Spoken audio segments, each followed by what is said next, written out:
Hello friends, welcome to my channel on try and repeat. आज हम फिर से एक क्वेश्चन करने लगे हैं कॉन्ट्रैक्ट कॉस्टिंग का। ये क्वेश्चन मुझे इंस्टाग्राम पे डाउट आया था, तो इस क्वेश्चन में उसने कहा है contract account is debited with the cost of the material of labour overhead plant in the end of the year and it credited with the material at site with 4,000, plant at site is 16,000 and after charging the depreciation इस पे charge करी हुई है 20%। फिर उसने कहा था the net cost of this contract is rupees 60,000। Net cost उसने बता दी, अभी तक का ये खर्चा 60,000 है। फिर कहा उसने this amount has been debited in the contract account in the ratio of 3:2:1। तो मतलब हम इस रेशो में तीनों को बांट देंगे। किन किन को देना है? मटीरियल, लेबर एंड ओवरहेड में। फिर उसने कहा है हमें कॉन्ट्रैक्ट प्राइस उसने दी है 1 लाख की है। फिर उसने कहा कि जो आर्किटेक्ट है उसने सर्टिफाई किया है 4/5 work as completed 15 days before the end of the year and 80% of the certified work has been received in cash। ठीक है, जो 80% है सर्टिफाइड वर्क का उतना अमाउंट आप कैश में रिसीव कर चुके हो। फिर उसने कहा द क्लर्क ने इन्फॉर्म किया कि 2/3 प्रॉफिट आपने कैश बेसिस पे देना है, has been credited to the P&L account और वो अमाउंट आपको दिया हुआ है 16,000। तो ये क्वेश्चन बहुत आसान है, तो इसको करते हैं। तो सबसे पहले आप लिखोगे कॉन्ट्रैक्ट अकाउंट। हम कॉन्ट्रैक्ट अकाउंट बनाने लगे हैं। ठीक है, तो यहां पे आ जाएगा पर्टिकुलर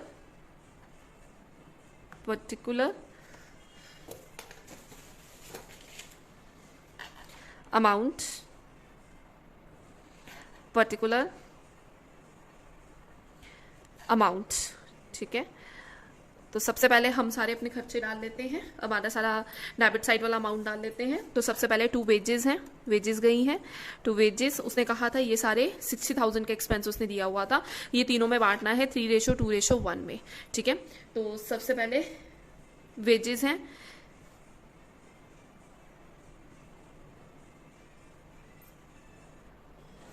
तो मुझे यहाँ वेजेस भी ले सकते हो। मैं यहाँ लेती हूँ मटेरियल लेती हूँ पहले, सॉरी। तो मैं यहाँ ले रही हूँ 2 मटेरियल। किस किस में बांटना है इस खर्चे को? 60,000 को मटेरियल, लेबर और ओवरहेड। 2 लेबर और 2 ओवरहेड। तो ये निकलेगा कैसे अमाउंट? इसमें आप क्या करोगे 60,000 इंटू 3 डिवाइडेड बाय 6 हो जाएगा। 6 कैसे? In total 3 + 2 + 1 is 6। टोटल के साथ डिवाइड करना है और इंटू कर देना है जो भी निकालना है। अगर मटेरियल निकाल रहे हो तो 3 के साथ इंटू कर दोगे तो 60,000 इंटू 3 डिवाइडेड बाय 6 तो करोगे तो आपके पास आ जाएगा 30,000। फिर ऐसे ही मैं आपको करके दिखा देती हूँ। हमारी रेशो क्या है? रेशो है 3:2:1 थी। ठीक है, 3:2:1 है। इसमें हमने क्या करना है, इसका टोटल आता है 6। ठीक है, तो सबसे पहले हमने क्या किया 60,000 में मटेरियल निकाला, 60,000 इंटू 3 डिवाइडेड बाई 6। ठीक है, तो ये 2 पे कट जाएगा और ये हो जाएगा 30 पे। ठीक है, तो ये 30,000 तुम्हारा आ जाएगा। ठीक है, तो 30,000 यहाँ पे तुमने लिख दिया। फिर उसके बाद अगले की कैलकुलेशन कैसे होगी? वैसे ही 60,000 इंटू 2 डिवाइडेड बाई 6। ठीक है, तो आपके पास आ जाता है 20,000 और फिर 60,000 इंटू 1 डिवाइडेड बाई 6 आपके पास 10,000 आ जाएगा। तो इन सबके अमाउंट लिख देते हैं 30,000, 20,000 एंड 10,000। ये हो गया खर्चा। ठीक है, और उसने कहा था प्लांट भी आपके पास रही है, प्लांट भी है आपके पास। ठीक है, तो प्लांट के बारे में भी देखते हैं। और प्लांट में उसने कहा प्लांट 16,000 की थी डेप्रीसिएशन के बाद, 16,000 की है डेप्रीसिएशन के बाद। ठीक है, तो हम इसके ऊपर पहले कैलकुलेट करेंगे कि डेप्रीसिएशन लगी कितनी है। ठीक है, तो मेरा इसका बहुत इजी सा तरीका है। प्लांट है, प्लांट उसने कहा आफ्टर डेप्रीसिएशन चार्ज करने के बाद 16,000 है, मतलब तुम्हें ये एंडिंग की दी हुई है। ठीक है ना, तो ये पहले तो मैं यहाँ लिख देती हूँ बाय प्लांट 16,000। ठीक है, अब तुम्हें क्या पता कितनी डेप्रीसिएशन लगी है, तो इसको कैलकुलेट करने का बहुत इजी तरीका है। उसने कहा था 20% डेप्रीसिएशन है। ठीक है, तो मतलब ये अगर पूरी वैल्यू 100 थी तो 100 में से जब तुमने 20% डेप्रीसिएशन करी होगी तो ये 80% है। तो ये 80% को कर रहा है। ठीक है ना, this is 80% of total amount. ठीक है, तो 100 के साथ मल्टीप्लाई कर देंगे और डिवाइड कर देंगे 80 के साथ, तो हमारे पास जो वैल्यू है वो ओरिजिनल आ जाएगी, दैट इज 20,000।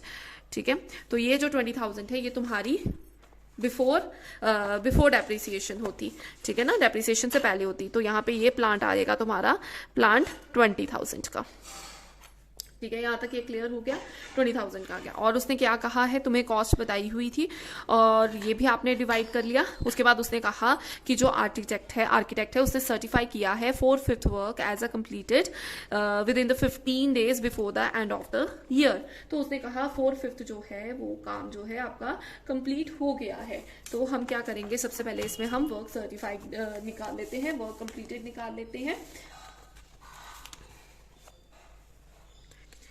हम क्या करेंगे इसके ऊपर वर्क सर्टिफाइड निकाल देंगे, ठीक है, जो कि हमारा आ जाएगा 1 लाख के ऊपर। जब आप 4/5 करोगे तो 4/5 करोगे 1 लाख के ऊपर, तो आपके पास आएगा 80,000। So this is your. और उसके बाद उसने क्या कहा है कि जो 80% है सर्टिफाइड वर्क का वो तुमने एज अ कैश रिसीव कर लिया है। So this is your work certified, ठीक है, ये तुम्हारा वर्क सर्टिफाइड था। अब इस सर्टिफाइड वर्क में से उसने कहा इसका 80% कर दो, तो 80,000 इंटू 80 डिवाइडेड बाई 100 करोगे तो ये आपके पास आ जाएगा 64,000। तो ये जो 64,000 है ये आपके पास क्या जाता है, कैश रिसीव्ड। तो ये जो कैश रिसीव्ड है, ठीक है, ये दोनों अमाउंट्स हमारे पास आ गए, ठीक है। अब उसने एक बहुत इंपॉर्टेंट पॉइंट था, उसे यहाँ पे आपको दिया हुआ है कि जो क्लर्क है उसने कह दिया कि जो 2/3 हुआ है प्रॉफिट, ठीक है, जो 2/3 प्रॉफिट है वो आपने P&L अकाउंट में डालना है। तो मैं यहाँ पे थोड़ी सी स्पेस छोड़ देती हूँ। 2/3 उसने कहा, और सॉरी इसमें पहले एक मटेरियल जरूर ऐड करूंगी, बाय मटेरियल उसने दिया हुआ था क्लोजिंग का मटेरियल, मटेरियल है 4,000 का मटेरियल यहाँ पे। फिर उसने कहा था कि जो आपको प्रॉफिट है, मैं यहाँ पे एक लाइन छोड़कर मेंशन करती हूँ कि जो प्रॉफिट P&L में आपने रिजर्व में शिफ्ट करना है P&L अकाउंट में, वो आपको गिवन है 16,000। तो आप यहाँ पे 16,000 भी मेंशन कर दो। और उसने ये भी कहा है कि वो 2/3 है प्रॉफिट का। तो अब हम इससे बैक पे जाएंगे, ठीक है, इसकी हेल्प से हम अपना नॉशनल प्रॉफिट निकालेंगे। कैसे, हमें पता है कि जब हमने वो रिजर्व वाला अमाउंट, जो P&L अकाउंट वाला अमाउंट हमने करना होता है, उसके लिए हम क्या लगाते हैं, 2/3। तो उसने हमें बता ही दिया 2/3 है, तो वो हम करते हैं 2/3 इंटू नोशनल प्रॉफिट इंटू वो cash received divided by work certified. हम ये फॉर्मूला लगाते हैं। अब जो जो वैल्यूज हमें पता है, हमें ये पता है ये हमें 16,000 आंसर इस केस में गिवन है, 2/3 हम करेंगे इंटू नोशनल प्रॉफिट, ठीक है, और हमें कैश रिसीव 64,000 हमने ऊपर निकाल ली है, 64,000 डिवाइडेड बाय 80,000, ठीक है। तो जैसे हम अपने फॉर्मूले में करते हैं, हम इसको इधर शिफ्ट कर देते हैं, इसको इधर ले आते हैं, या ये सारी वैल्यूज को उधर ले जाती हूँ। तो मैं करूंगी 16,000 इंटू 3/2, यहाँ जाकर रेसिप्रोकल हो जाएगा, ये 80,000 ओवर 64,000 हो जाएगा, और इसके साथ आप अपना निकाल लोगे नोशनल प्रॉफिट। तो अगर मैं इससे नोशनल प्रॉफिट निकालती हूँ तो मेरी कैलकुलेशन करके आता है 30,000, ठीक है। So this is my notional profit. तो वो मेरा कहाँ आता है नोशनल प्रॉफिट, पहले तो मैं यहां लिखती हूँ टू नोशनल प्रॉफिट 30,000, और यहां पे लिखती हूँ बाय नोशनल प्रॉफिट 30,000, और यहाँ पे रिमेनिंग का हमारा अमाउंट आ जाता है 14,000। तो वो हम लिख देंगे टू प्रॉफिट रिजर्व। तो यहाँ तक ये तो फिनिश हो गया, बस हमारा अब क्या रह गया है, कैश रिसीव, उसका वर्क सर्टिफाइड और अनसर्टिफाइड लिखना। तो वर्क सर्टिफाइड तो आप निकाल ही चुके हो, तो क्या लिखोगे, by work in progress work certified. तो जो वर्क सर्टिफाइड है वो कैसे निकलेगा, वो हम निकाल ही चुके हैं, तो हम सीधा लिख देंगे 80,000। अब यहाँ पे सब चीजें हो गई हैं, बस वर्क्स अनसर्टिफाइड नहीं है हमारे पास। तो वर्क अनसर्टिफाइड कैसे आएगा इस केस में, वो इसकी बैलेंसिंग फिगर आएगी। हम ये वाली साइड को टोटल करेंगे, ठीक है। तो ये वाली साइड की टोटल आती है आपके पास 30,000 प्लस 20,000 प्लस 10,000 प्लस 20,000 प्लस 30,000, तो आती है 1,10,000। तो 1,10,000 में से माइनस करते हैं 80,000 माइनस 16,000 माइनस 4,000, तो आपके पास आता है 10,000। तो ये जो 10,000 है, this is your work uncertified, जिसको आप बैलेंसिंग फिगर के साथ निकाल सकते हो। तो ये फुल फ्लैज क्वेश्चन है। आई होप आपको समझ आया है। अगर आपको कोई भी डाउट है तो आप कमेंट सेक्शन में ज़रूर बता सकते हैं। Thank you for watching my video.